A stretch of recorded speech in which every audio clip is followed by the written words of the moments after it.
আজ আমরা সবাই আয় করছি, কিন্তু আয় করলেই কি সুরক্ষা আসে? না, আয় করলেই শুধু রোজগার সুরক্ষা হয় না।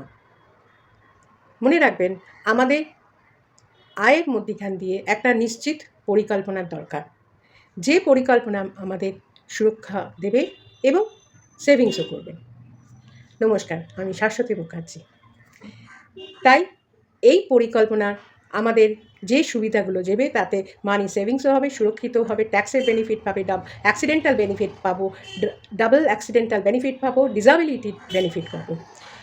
অর্থাৎ কিনা আপনি আজই পরিকল্পনা করবেন, ভবিষ্যৎ জীবন আপনার সুরক্ষিত থাকবে এবং আপনি পিস অফ মাইন্ডে থাকতে পারবেন। মনে রাখবেন একটা কথা, ইন্স্যুরেন্স কোনো খরচা নয়, ইন্স্যুরেন্স হচ্ছে আপনার জীবনকে সুরক্ষিত করা। ভালো লাগলে একটা লাইক দেবেন, সাবস্ক্রাইব করবেন। আর আপনার জানার দরকার হলে আমার হোয়াটসঅ্যাপ নাম্বার 9830355147, এখানে জানতে চাই লিখলে আমি আপনাকে হেল্প করব।